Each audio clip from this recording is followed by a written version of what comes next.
The illusion shatters. The perfect life everyone envied. My name is Maya Whitmore, and I used to believe that love could conquer anything.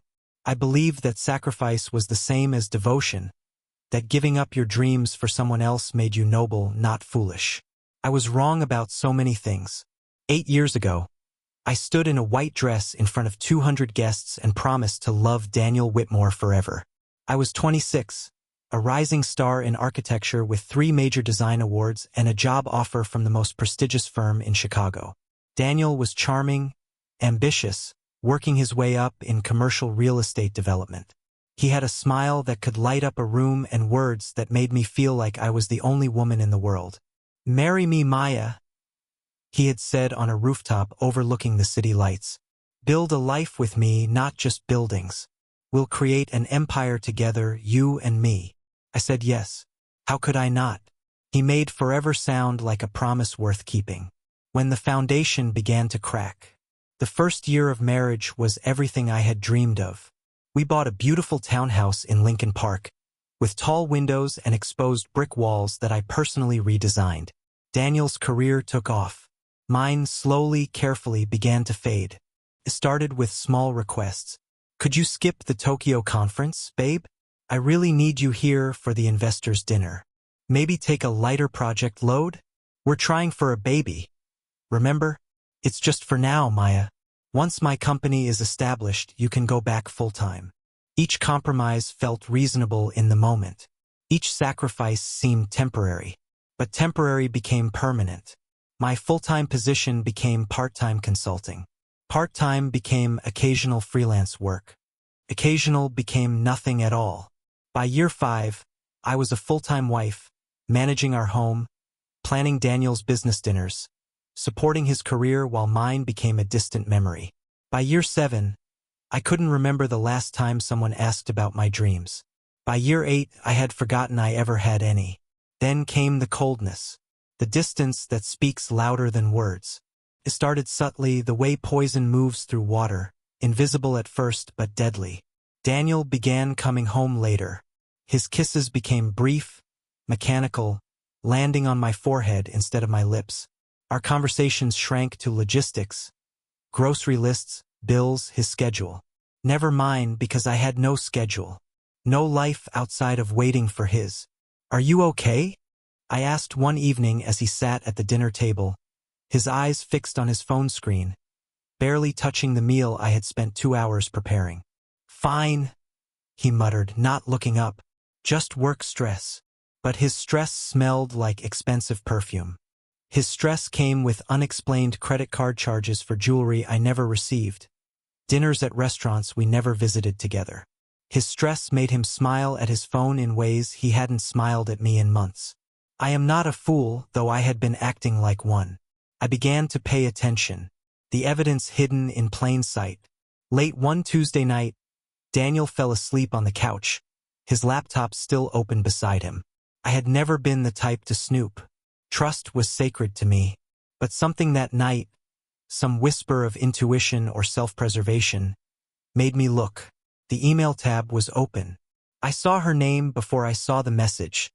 Sophie Chin. Sophie, my former best friend. The woman who had been my maid of honor at my wedding. The woman I had confided in about everything, including the growing distance in my marriage. The woman who had listened to me cry, who had hugged me and told me, "You deserve so much better, Maya. Don't forget that." The email subject line read, "Can't wait for this weekend." My hands trembled as I scrolled through their messages. There were dozens, hundreds, going back 8 months. "I can't stop thinking about you. Last night was incredible. How do we keep doing this? She suspects nothing. She's too busy playing housewife. Soon, I promise. Once the divorce is finalized, we can be together openly."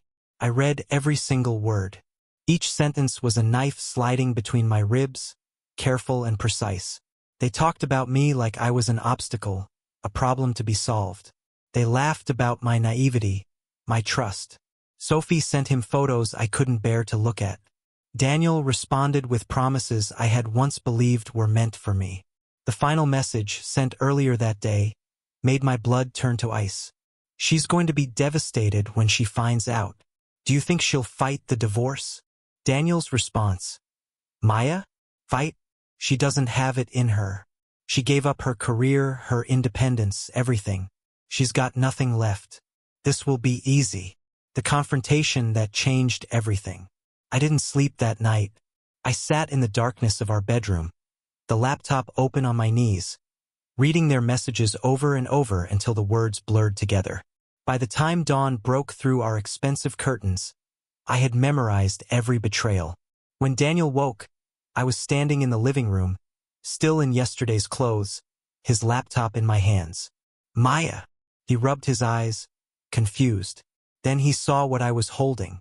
His face drained of color. What are you doing with that?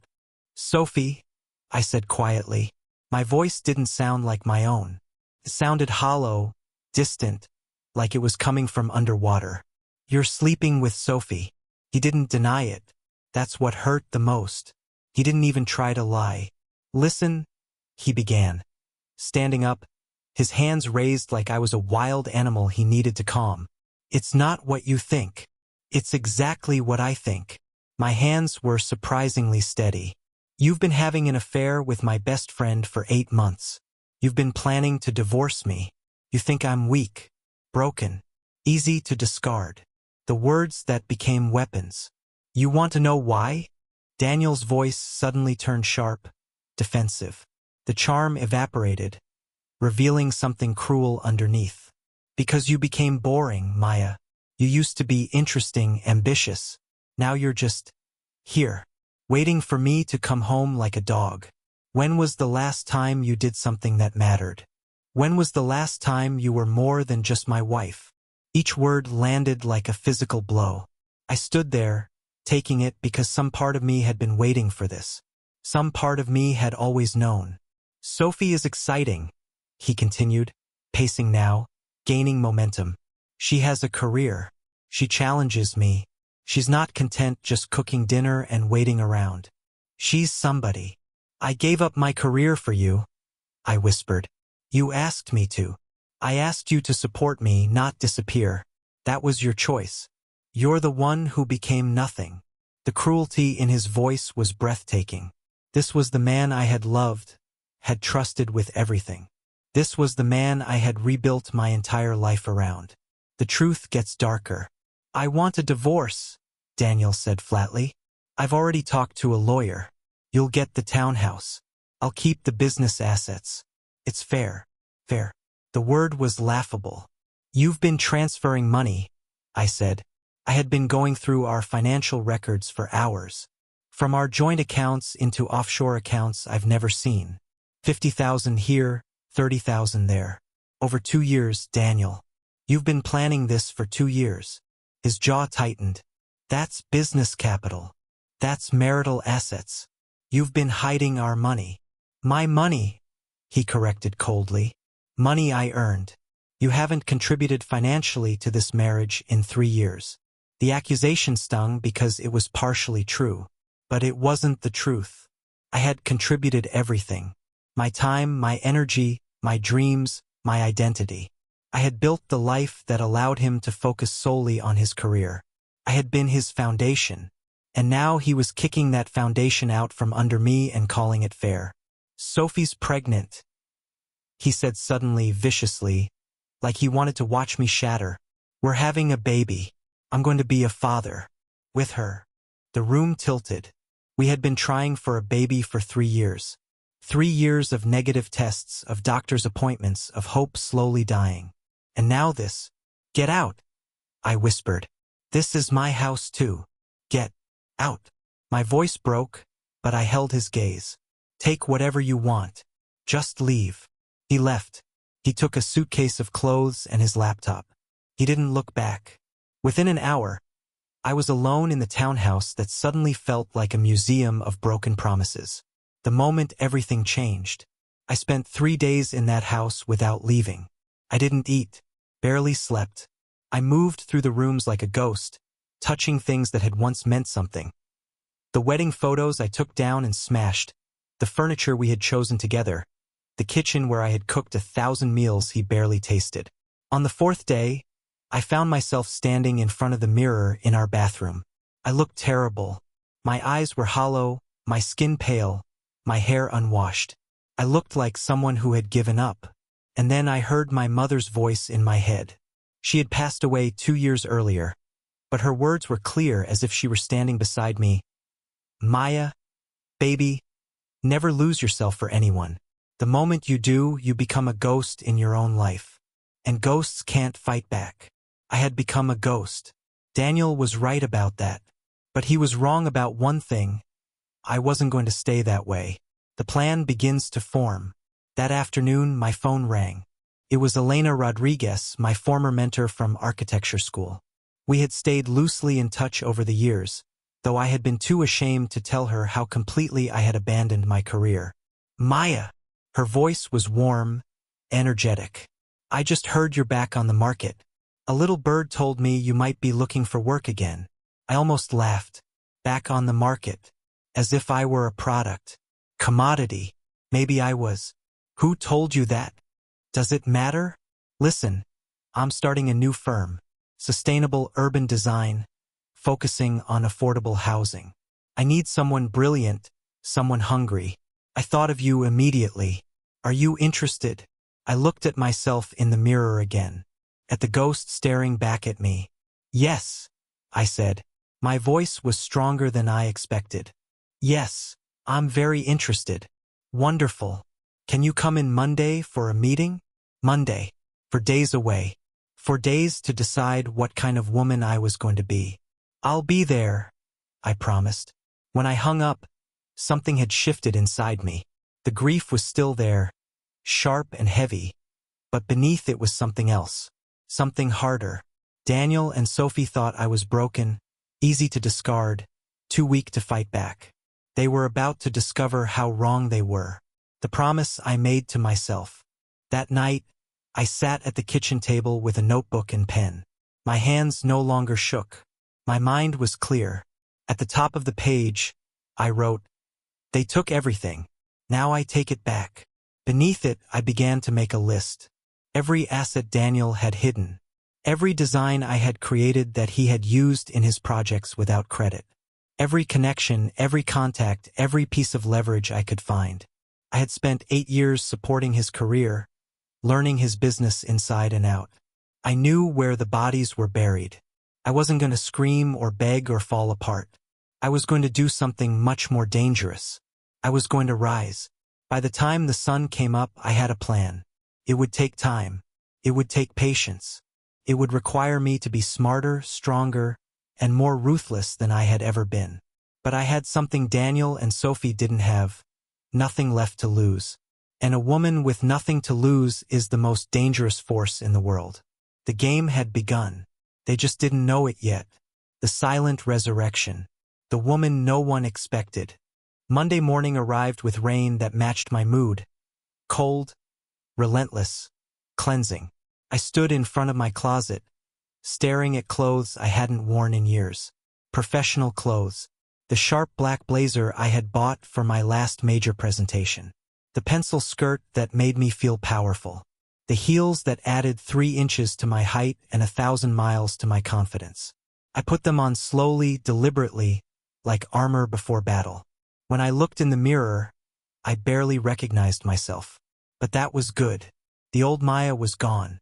This new version needed to be sharper, harder, unbreakable. Elena's office was in a converted warehouse in the West Loop. All exposed brick and industrial lighting. When I walked in, she stood up from behind a drafting table covered in blueprints, her face breaking into a huge smile. "Maya Whitmore," she said, pulling me into a hug. "My God, you look like you're ready to conquer the world." "I am," I replied, and I meant it. The education I needed. Elena didn't ask about Daniel. She didn't pry into my personal life. Instead, she spread plans across the table and said, "Show me what you can still do." I spent the next 6 hours redesigning a community center proposal that had been rejected twice. I found the flaws, fixed the structural issues, added innovative sustainable elements that reduced costs by 30%. By the time I finished, my hand ached from drawing, but my mind felt alive for the first time in years. "This is exceptional," Elena said quietly, studying my work. "This is better than exceptional. This is the Maya I remember. Where have you been hiding?" "Making a mistake," I answered honestly. "But I'm done hiding now." She hired me on the spot. "Part-time at first," she said, "until I got my feet back under me. But I didn't want part-time. I wanted everything." "I need to tell you something," I said. "My husband is Daniel Whitmore. Whitmore Development Group. We're getting divorced, and it's going to be ugly. If that's a problem for you or your firm." "Daniel Whitmore?"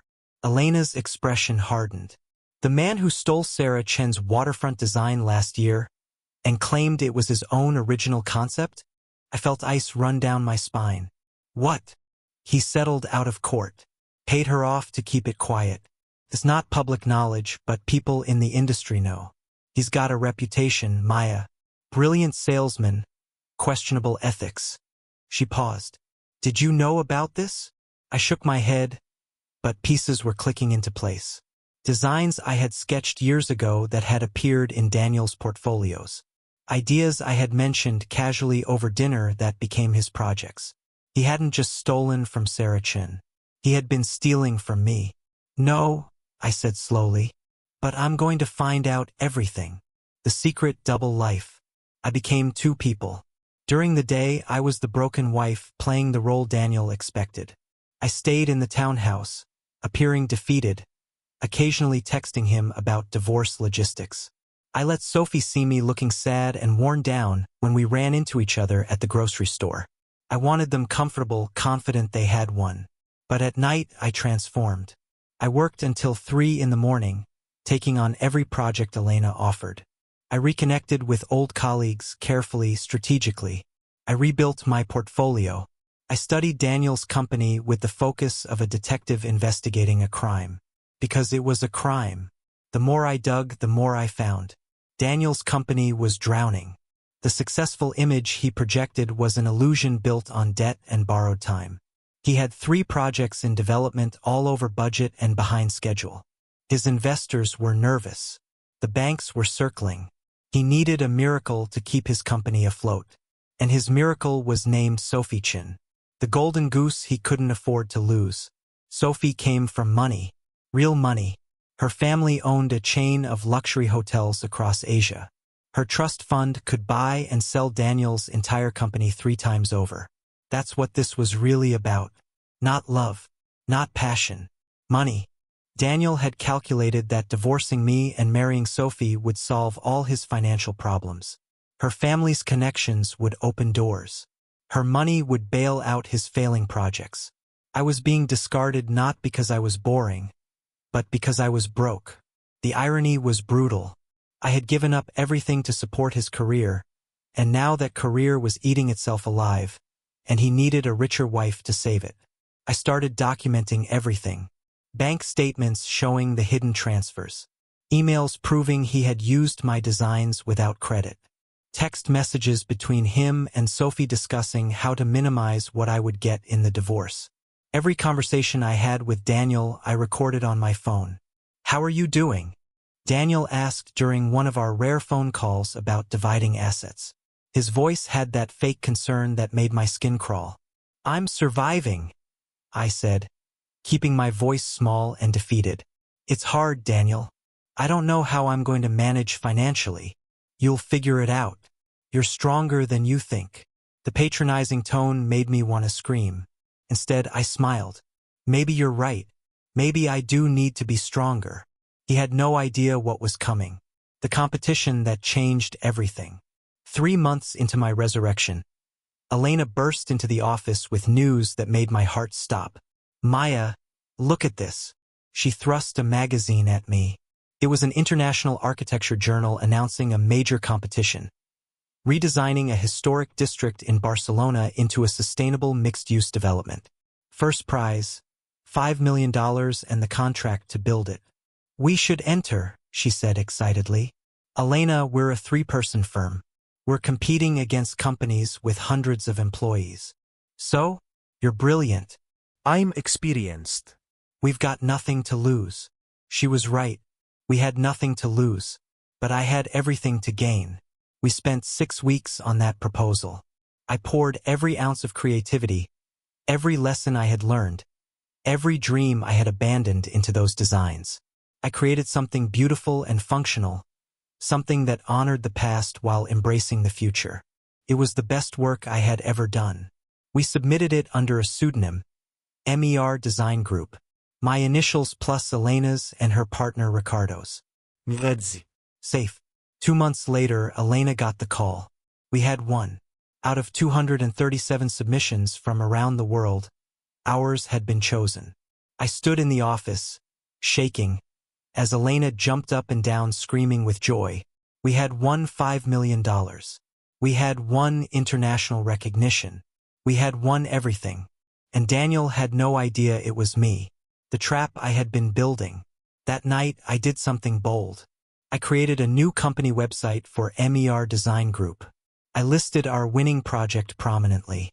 I made sure it would come up in any search about successful architecture firms in Chicago. Then I waited. Took 3 days. Maya. Daniel's voice on the phone was tense. We need to talk about the house. Can I come over? Sure, I said sweetly. I'm home tonight. When he arrived, he looked terrible. Thinner, stressed, his expensive suit hanging slightly loose. The golden boy was tarnishing. How are you? I asked, playing the concerned ex-wife. Honestly, not great. The business is struggling. We lost a major contract last month, and investors are pulling out. I'm trying to pivot, but he ran his hand through his hair. I might need to sell the company. Start over. I'm sorry, he lied smoothly. That must be incredibly stressful. Yeah. He looked at me with something like regret. I know things ended badly between us, but I want you to know I never meant to hurt you. You deserve to be happy, Maya. I almost laughed. He was rehearsing lines, trying to keep me docile in case he needed something from me later. Classic Daniel. I appreciate that, I said. Actually, I'm doing okay. I got a job. Just administrative stuff at a small architecture firm, but it's something. His relief was visible. Good. Let him think I was small, insignificant, working some meaningless job while his world fell apart. That's great, he said with fake enthusiasm. Really great. You deserve that. After he left, I opened my laptop and wrote an email to the Chicago Architecture Board. Subject line: formal complaint regarding intellectual property theft and professional misconduct. In careful, precise language backed by documents, screenshots, and testimony from 3 other architects Daniel had stolen from, I outlined years of plagiarism and fraud. I attached the designs I had created that appeared in his projects. I included the email where he told Sophie I didn't have it in me to fight back. I hit send at midnight. By morning, Daniel's professional world would start to collapse. The unlikely alliance. 2 days after I filed the complaint, I got a call from an unknown number. Ms. Whitmore? This is Marcus Reeves. The name meant nothing to me. I'm sorry, who? I'm a developer. I'm also someone who's been burned by your husband's business practices. I heard you filed a complaint with the architecture board. I'd like to meet with you. We met at a coffee shop downtown. Marcus Reeves was not what I expected. He was younger than Daniel, maybe 35, with sharp features and intelligent eyes. He carried himself with the quiet confidence of someone who had built his success through strategy, not charm. 3 years ago, Marcus said, stirring his coffee, Daniel Whitmore cost me a $20 million deal. He stole confidential information from a joint proposal we were working on, then went to the client directly and undercut my bid. By the time I proved he'd breached our contract, the client had already signed with him. I lost the project, my reputation took a hit, and the lawsuit took 2 years to settle. I'm sorry, I said. Don't be.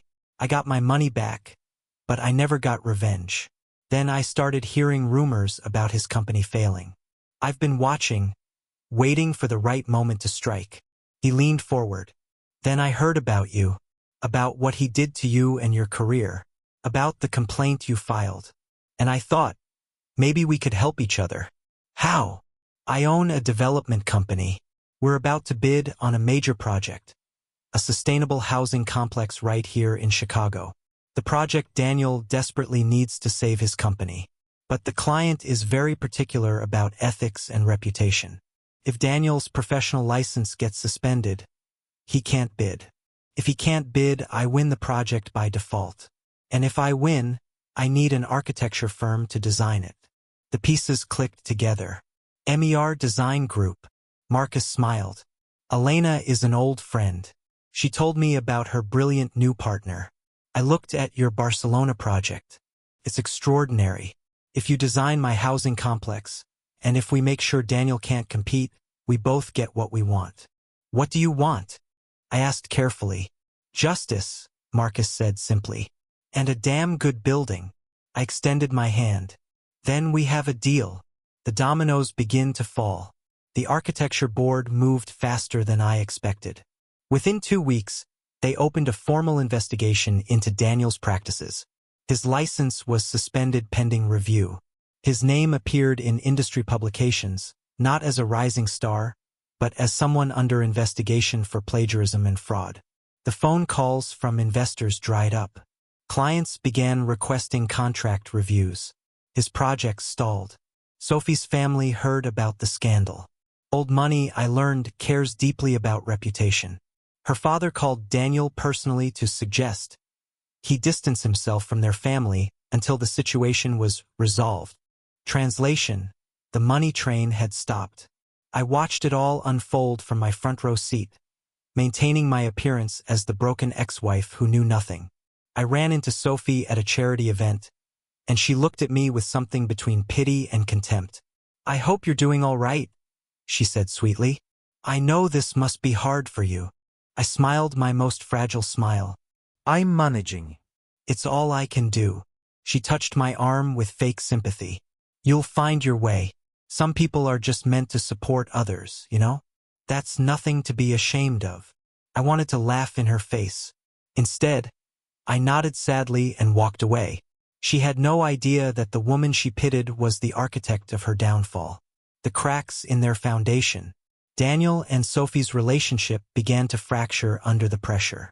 I know this because Daniel, desperate and drowning, started calling me more often, wanting to talk, wanting sympathy. She's different now, he confessed one night, drunk, his words slurring. Sophie, she's cold. Ever since her father cut us off financially, she looks at me like I'm a failure, like I'm not worth her time. That must be painful, I said, my voice neutral. She was supposed to love me, but now that the money's gone, it's like she doesn't even know who I am. He laughed bitterly. Maybe you were right about me all along. Maybe I am just a user. Daniel, I said carefully, you made choices. Now you're living with them. We all are. Do you hate me? He asked quietly. I thought about that question. Did I hate him? No. Hate was too passionate, too connected. What I felt was colder, cleaner. No, I said honestly. I don't hate you. I just don't care about you anymore. The silence on the other end told me those words cut deeper than any insult could have. The final piece falls into place. MER Design Group's profile continued to rise. We won 2 more contracts. Elena hired 5 new staff members. We moved into a bigger office space with my name finally listed on the door. Maya Whitmore, lead design architect. Marcus's housing project moved forward. The designs I created were featured in architectural magazines. People who had forgotten my name were now calling, wanting to work with me. And Daniel's company officially filed for bankruptcy. I got the news from my lawyer, who was handling our divorce proceedings. His business assets are worthless, she said. He's personally liable for millions in debt. This changes everything about the settlement, Maya. You're no longer dividing marital assets. You're protecting yourself from his liabilities. So what do we do? She smiled. It was not a kind smile. We take everything he tried to hide from you. The offshore accounts he thought were secret. We're seizing them for asset recovery. The townhouse he wanted, it's yours, and he owes you for the equity he stole. By the time we're done, Daniel Whitmore will be lucky if he can afford a studio apartment. For the first time in months, I felt something warm bloom in my chest. Not happiness exactly, something fiercer, something like triumph. Do it, I said. The night everything changed. 3 nights before our court date, there was a knock on my door. I wasn't expecting anyone. When I opened it, Daniel stood there, and he looked like a man who had lost everything. "Can we talk?" he asked. His voice was raw, broken. I let him in, not out of kindness, but because I wanted to see this. I wanted to watch him face what he had done. He sat on the couch, his head in his hands. I'm bankrupt, Maya. The company's gone. Sophie left me yesterday. She's engaged to someone else already, some banker her father approves of. The investigation found evidence of fraud. I might face criminal charges. I'm going to lose everything. Yes, I said simply. You are. He looked up at me, and for the first time I saw real pain in his eyes. Real regret. I destroyed us. I destroyed everything. And the worst part is, I can't even blame anyone but myself. No, I agreed. You can't. Were you ever going to forgive me? He asked. I thought about the question. About the woman I had been and the woman I had become. Forgiveness isn't the point, I said. You broke me, Daniel. You threw away what we built like it was trash. You mocked me for being weak. So I stopped being weak. This isn't about forgiveness. This is about consequences. Did you do this? He whispered, looking at me with new eyes. The investigation, the bankruptcy, everything. Was this you? I smiled.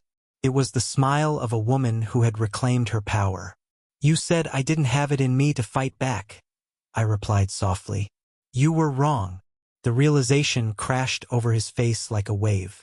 Horror, respect, fear. You're not the same person I married, he said. No, I agreed, standing up. I'm better. Now get out of my house.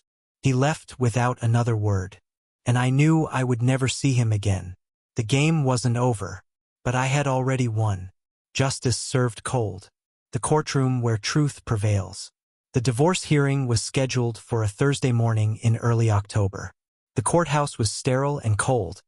All marble floors and fluorescent lights that made everyone look sick. I arrived 30 minutes early, wearing a navy suit that made me look professional and untouchable.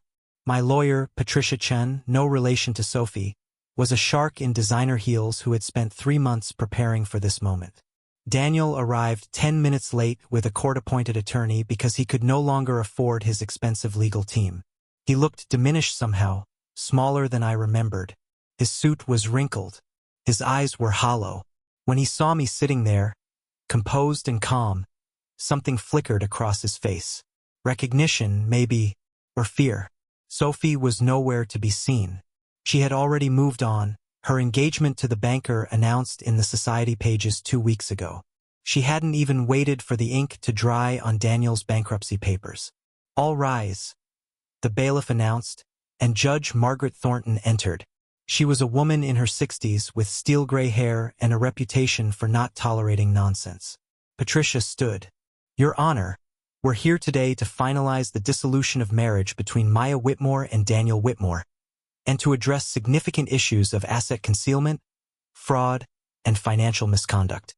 Daniel's lawyer tried to object, but Patricia was ready. For the next 2 hours, she systematically destroyed every lie Daniel had told, every asset he had hidden, every document he had forged, the evidence that buried him. Your Honor, Patricia said, pulling up documents on the courtroom screen. Mr. Whitmore transferred over $300,000 from joint marital accounts into offshore holdings over a 2-year period. He claimed these were business expenses. They were not. They were deliberate attempts to hide marital assets in anticipation of divorce. She showed bank records, transfer receipts, emails where Daniel discussed with his accountant how to minimize what Maya could touch. Furthermore, Patricia continued, her voice sharp and precise, Mr. Whitmore engaged in intellectual property theft from his wife. Ms. Whitmore is an award-winning architect who gave up her career to support his. During their marriage, She created numerous designs that Mr. Whitmore then claimed as his own work and used in commercial projects without attribution or compensation. She displayed my original sketches next to Daniel's finished projects. The similarities were undeniable. The dates on my notebooks predated his presentations by months, sometimes years. Your Honor, this wasn't just marital misconduct. This was professional theft. Ms. Whitmore's creative work was valued by independent assessors at over $2 million. Work that Mr. Whitmore profited from while convincing his wife she had no value, no talent, no future.